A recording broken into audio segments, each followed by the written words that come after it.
Good morning all of you. जो कल हम लोग जिस चैप्टर पर ध्यान दिए थे, जिस पॉइंट पे हम लोग चर्चा किए थे कि शिक्षा से हमें क्या सीखने को मिलता है, शिक्षा के कार्य कौन कौन से होते हैं, तो उसी का आज पार्ट हम 2 देखते हैं कि शिक्षा के कार्य कौन से होते हैं। ठीक है, तो हम लोग कल देखते क्या कि शिक्षा से हमें व्यक्तित्व में हमें कौन कौन सी परिवर्तन होते हैं। आज हम लोग डायरेक्ट नेक्स्ट पॉइंट पे आते हैं कि समाज के प्रति मैंने इनकी शिक्षा का सोच करके शिक्षा के कार्य समाज के प्रति। ठीक है, तो समाज में जो होता है, समाज में शिक्षा से कौन कौन से बेनिफिट होती है। तो शिक्षा तो क्या है, हमारे सर्वांगीण विकास के लिए है। ठीक है, हमारे पूर्ण सहयोग के लिए क्या करता है, हमारा शिक्षा सहयोग करता है और हम क्या करते हैं, उसके अनुकरण करते हैं और उसके हम छाया में रहते हैं। ठीक है, तो आज देखिए हम लोग क्या करते हैं, कल व्यक्तित्व तो अपने विषय में देखें, आज समाज के विषय में। तो फर्स्ट में हम चर्चा कर रहे हैं कि समाज में क्या, समाज का संरक्षण। ठीक है, तो ठीक है, यहां पे लिखते हैं सामाजिक संरक्षण। ठीक है, और सेकंड में हम देखते हैं क्या के समाज सुधार।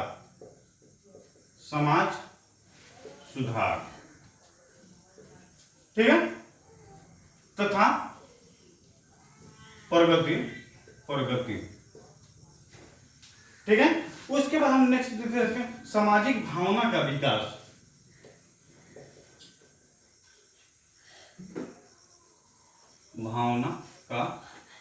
विकास। फोर्थ में हम लिख रहे हैं, इसको आप लोग नोट कर सकते हैं, सामाजिक परिवर्तन में सहयोग।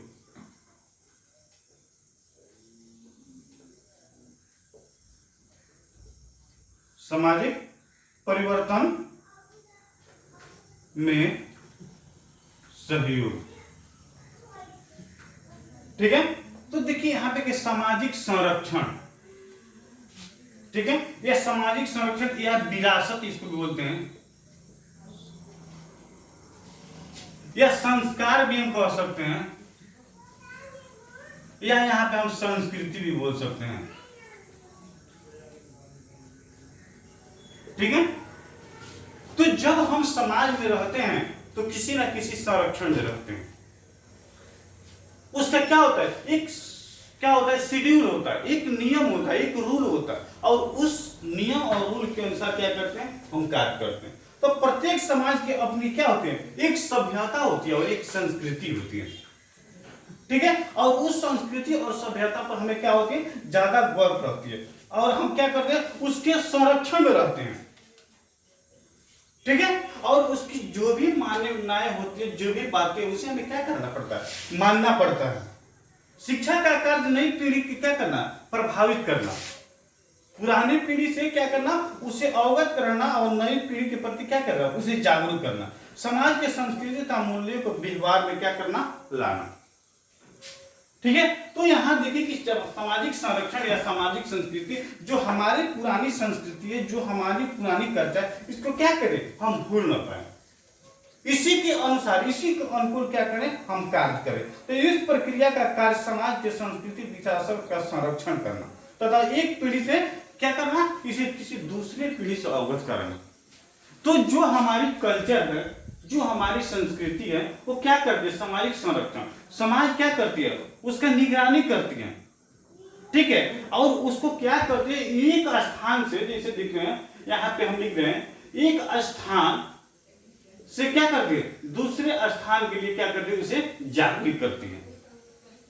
अगर जो हमारी कल्चर है, जो हमारी सभ्यता है, जो संस्कृति है, क्या करते हैं, जो हमारे परिवार के सदस्य क्या करते हैं, इसको आसानी से समझ लेते हैं, उनको कोई कठिनाई इसमें महसूस नहीं होती है। ठीक है, अब उसी प्रकार सामाजिक सुधार तथा प्रगति।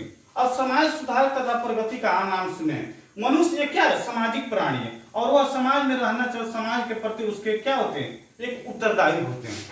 ठीक है, मनुष्य क्या है, एक सामाजिक प्राणी और समाज में क्या करते हैं, वह रहना चाहते हैं और समाज के प्रति वो क्या करता है, कार्य भी करता है। अतः व्यक्ति द्वारा समाज में व्यापक गलत धारणाएं और गलत यादों का क्या करते हैं, छुटकारा पाने से दिलाता है। अब देखिए समाज सुधार तथा प्रगति, जब हम क्या करते हैं, किसी ना किसी सोसाइटी, किसी ना किसी क्या करते हैं, कम्युनिटी में हम जब रहते हैं, और उसमें क्या होते हैं, अनेक गलत सहियां होती है। शिक्षा क्या करते हैं, जितने भी त्रुटि होते हैं, जितने भी गलत प्रवृत्तियां, उस गलत प्रवृत्ति से क्या करती है, हमें निकालने की कोशिश करती हैं और एक हमें अच्छा व्यक्ति का रूप क्या करती है, धारण कर देते हैं। उसके बाद नेक्स्ट है समाज पर सकारात्मक नियंत्रण। ये भी हो गया समाज सुधारने की, समाज की जो भी गलतियां, जो भी बुराइयां, उस गलतियां और बुराइयों से क्या करें, हमें निकाल कर एक अच्छा, एक संस्कार व्यक्ति के रूप हमें धारण करें। ठीक है। उसके बाद सामाजिक क्या करें, सामाजिक भावना का विकास। अब देखिए समाज में क्या होती है, कुछ भावनाएं होती हैं, वो कुछ सकारात्मक सोच होती है और उस सकारात्मक सोच को सबसे पहले हमें क्या करना पड़ेगा, समझना पड़ेगा। समाज में शिक्षा में समाज का एक सकारात्मक सोच और व्यक्तियों का एक समूह तैयार करना, जो समाज के विभिन्न दोषों और कुप्रथाओं प्रथाओं का विरोध कर उसे फैलने से रोकना और उसे सकारात्मक परिवर्तन लाने का प्रयास करना। और देखिए यहाँ पे हमें सामाजिक भावना का विकास। समाज में अनेक क्या होती है, अनेक गलतियां होती हैं और उस गलतियां से क्या करना, हमें अवगत कराकर और उससे क्या करना, बाहर निकालना। ठीक है, वही समाज सुधारक के कार्य है। अगर उसके बदले तो हमें क्या करना, कुछ प्लसमेंट भी देना, कुछ क्या दंड भी देना, तो उसके भी हमें क्या करना चाहिए, तैयार रहना चाहिए। ठीक है। उसके बाद नेक्स्ट है क्या, सामाजिक भावना का विकास। सामाजिक भावना में क्या होता है, और समाज में सकारात्मक जो सोच है तो हमेशा क्या करना, पॉजिटिव सोच रखना चाहिए। उसके बाद सामाजिक भावना का विषय, बालक समाज परिवार के साथ साथ मुख्य रूप से विद्यालय महाविद्यालय संस्थाओं में शिक्षा प्राप्त करता है और जहां मानसिक सामाजिक तथा संवेगात्मक भावनाएं होती है। सामाजिक भावना का विकास तो क्या करता है, बालक समाज में शिक्षा प्राप्त करता है, विद्यालय में जाता है, परिवार में रहता है, समाज में रहता है, सोसाइटी में, और अनेक भावनाएं को क्या करता है, वह देखता है। ठीक है। और वह अपने आप में संवेगात्मक इमोशन हो जाता है, मानसिक परिवर्तन हो जाता है। ठीक है। लेकिन हमें क्या करना चाहिए, इस प्रकार समाज के प्रति समाज में अंतर, परोपकार, सहानुभूति, सहनशीलता का विकास करना चाहिए। अगर परिस्थिति के अनुसार जैसी आवश्यकता है उसके अनुकूल, उनकी आवश्यकता के अनुसार हमें क्या करना है, समाज की भावना को देखना चाहिए और समझना चाहिए और उसी के अनुसार क्या करना है, उनको तैयार करना चाहिए। ठीक है। तो देखिए उसके बाद एक पॉइंट है सामाजिक परिवर्तन में सहयोग। और समाज में क्या होता है, समाज में अनेक कमियां होती है और उस कमियां को क्या करना चाहिए, हमें दूर करना चाहिए और उसके मध्य आत्म कुशल बनाना चाहिए और वह अपने विभिन्न गुणों के द्वारा समाज में एक नई दिशा का प्रदान कर सामाजिक परिवर्तन हो सकता है। कहने का मतलब सामाजिक परिवर्तन में सहयोग। समाज में हम जब रहते हैं, जब हमारे पास सकारात्मक सोच है, जब हमारे पास उतनी आवश्यकता की पूर्ति है, तो हमें क्या करना चाहिए, एक दूसरे को सहयोग करना चाहिए। और उससे जो व्यक्ति कुछ क्या है, अवगत नहीं है, फिर भी हमें क्या करना चाहिए, उनको उसके प्रति जागरूक करके उनकी भावनाओं को समझ के उनकी समस्या को क्या करना चाहिए, हमें समाधान करना चाहिए। ठीक है। उसके बाद हम देखते हैं क्या कि शिक्षा द्वारा अब राष्ट्र प्रति, व्यक्ति के प्रति देखिए, समाज के प्रति देखिए, और देखिए राष्ट्र के प्रति इनकी सोच क्या है। राष्ट्र तो बड़ा होता है, समाज क्या होता है, छोटा है, और परिवार क्या है, उससे भी क्या छोटा है। परिवार का जो विकसित रूप होता है उसको हम क्या बोलते हैं, समाज बोलते हैं। और समाज का विकसित रूप होता है क्या होता है, वह राज होता है। और राज का जो विकसित होता है क्या होता है, उद्देश्य होता है। इतना तो आप लोग समझ। अब देखिए राष्ट्र, अब देखिए राष्ट्र का नाम सुने, राष्ट्र के प्रति शिक्षा से राष्ट्र का विकास कैसे होता है। ठीक है। एक में होकर कुशल कार्यकर्ताओं के प्रति, एक में लिखिए कुशल कार्य, ठीक है, कर्ताओं के प्रति, ठीक है, कर्ताओं के प्रति। ठीक है। फर्स्ट में क्या होगा, कुशल कर्ताओं के प्रति, जब जिनको मैंने हमें कहने का तात्पर्य, जिनको हम क्या करें, जो जिम्मेदारियां सौंपे क्या करें, उस जिम्मेदारियां पे क्या हो रहे हैं, तत्पर जाओ, तैयार हुए। शिक्षा विभिन्न क्षेत्रों में कार्य करने वाले कुशल कार्यकर्ताओं का निर्माण करते हैं, जो राष्ट्र के प्रति क्या करते हैं, कार्य करते हैं, जैसे कृषि, उद्योग, ठीक है, शिक्षा, ये सारे क्या है, राष्ट्र की संपत्ति है। कुशल कार्यकर्ताओं मैंने कहने का तात्पर्य, जिनको जो हम जिम्मेदारियां सौंपे क्या करें, वो अपनी जिम्मेदारियों पर तत्पर करें। अब जैसे यहाँ पे एजुकेशन हो गया, शिक्षा हो गया, कृषि कार्य हुआ, उद्योग हो गया, ये कोई ना कोई व्यक्ति क्या कर रहा है, इसको क्या करता है, चलाता है। इसको गाइड करता है, इसका संरक्षण करता है। लेकिन वही व्यक्ति अगर क्या करते हैं, ईमानदार ना हो, उसके पास मेरिट ना हो, डिमेरिट हो, तो क्या होगा, इसमें सफलता मिलेगी नहीं। तो कुशल कार्यकर्ताओं को जिसको जो वर्क सौंपा गया वो क्या करे, वो अपने वर्क के प्रति क्या करे, अच्छा से अपनी भूमिका को क्या करे, अपने रोल को निभाए। ठीक है, वो जिम्मेदारियां समझे, जिस क्षेत्र में हो, कृषि क्षेत्र में हो, एजुकेशन क्षेत्र में हो, उद्योग क्षेत्र में, उस सबके प्रति क्या हो, उनकी सोच हमेशा पॉजिटिव। उसके बाद व्यक्ति के सार्वजनिक हित के अवसर देना। सार्वजनिक का नाम सुनते हैं, लेकिन कहने का तात्पर्य कि सबका समान अधिकार, सबकी भावनाओं को समझे, लेकिन जो जिस लायक है उसे।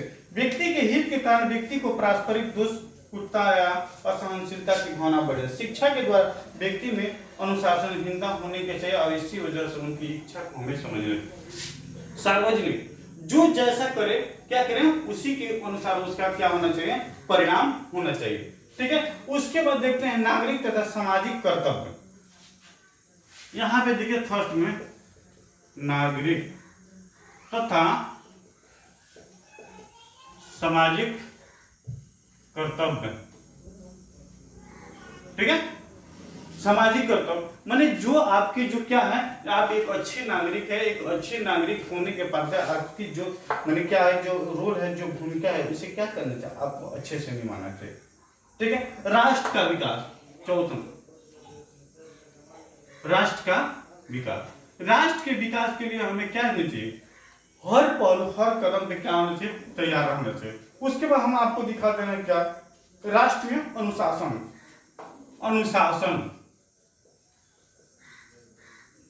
ठीक है, अब अनुशासन का मतलब अंडरस्टैंडिंग। तो अगर शिक्षित व्यक्ति के पास अनुशासन है तो अशिक्षित व्यक्ति क्या करेगा, उनकी भावना, उनकी बातों को समझेगा, बिल्कुल नहीं समझेगा। विभिन्न क्षेत्रों के लिए कुशल नेतृत्व प्रदान करना। जिस हम क्षेत्र में रह रहे हैं उनके लिए क्या करना है, एक अच्छे इंफॉर्मेट का तैयार करना, एक अच्छी भूमिका का निर्माण करना। ठीक है, तो हम लोग क्या किए, ये सारे देखें। अब देखिए, अब कहने का तात्पर्य क्या है कि जब शिक्षा एजुकेशन होता है तो उसका महत्व भी क्या होता है, बहुत ज्यादा होता है। तो यहाँ पे उपयुक्त कथन के अनुसार कहा जा सकता है कि दुनिया की सभी धन दौलत, सभी संपत्ति में सबसे ज्यादा क्या है, एजुकेशन महत्वपूर्ण है। ठीक है, ऊपर दिए गए सभी बिंदुओं से यह स्पष्ट होता है कि हमारे देश में शिक्षा के बिना देश का विकासशील विकसित नहीं हो सकता। विकासशील क्या होता है, नहीं बन सकता है। इसलिए कि अगर एजुकेशन नहीं पर रहेगा तो हम क्या करेंगे, अपनी समस्या को नहीं समझ सकेंगे, अपने कर्तव्य का निर्माण नहीं कर सकेंगे, हमें क्या करना चाहिए उन बात को हम नहीं समझ पाएंगे। ठीक है, तो हमें शिक्षा से क्या हो, यही सारी चीजें। फर्स्ट में हम देखें व्यक्तित्व का निर्माण, व्यक्ति की बनावट, व्यक्ति की संरचना, व्यक्ति की भूमिका क्या होती है और व्यक्ति अपने आप में क्या करता है, परिवर्तन कैसे करता है। उसके बाद हम देखें क्या, समाज के प्रति उनके क्या होते हैं, एजुकेशन का सोच क्या होता है, समाज में उनके माध्यम से कौन कौन सी विकास होने होती है, कौन कौन सी देखने को मिलती है। थर्ड पॉइंट में हम देखें क्या, कि राष्ट्र के प्रति अगर एजुकेशन नहीं रहे, शिक्षा नहीं रहे, तो हमारा जो लाइफ है क्या है, बिल्कुल अधूरा है, हम कुछ नहीं कर पाएंगे, न विकासशील बन सकते हैं, न विकसित बन सकते हैं। इसलिए कि हम अपने कर्तव्य, अपनी भूमिका को नहीं समझ पाएंगे। तो हमें क्या करना चाहिए, शिक्षा एजुकेशन के प्रति हमेशा जागरूक रहना चाहिए, अपने भी जागरूक रहना चाहिए, अपने परिवार के सदस्य को भी जागरूक रहना चाहिए। इसके साथ साथ जो समाज है, सोसाइटी है, उसको भी क्या करना चाहिए, मोटिवेट करना चाहिए। उसके साथ साथ हमारे जो राष्ट्र है, जो कंट्री है, उसको भी इसे क्या करना चाहिए, अवगत कराना चाहिए। इसके साथ साथ हमें जो जिम्मेवारियां निभाना है, उस जिम्मेवारियों पे भी क्या करना चाहिए, विशेष फोकस करना चाहिए। ठीक है, तो शिक्षा से हमें क्या है, यही सीखने को मिली। शिक्षा के प्रकार यही है, शिक्षा हमारा क्या करता है, सहयोग इसी रूप में करता है। तो मैं MD Ashraf Gaddi, Chanakya college of education Bettiah, इसी के साथ आप सभी को बहुत बहुत धन्यवाद। आप इस वीडियो को लाइक कीजिए, कमेंट कीजिए और अपने दोस्तों के साथ क्या कीजिए, सब्सक्राइब कीजिए। चलिए, बहुत बहुत थैंक्स, धन्यवाद।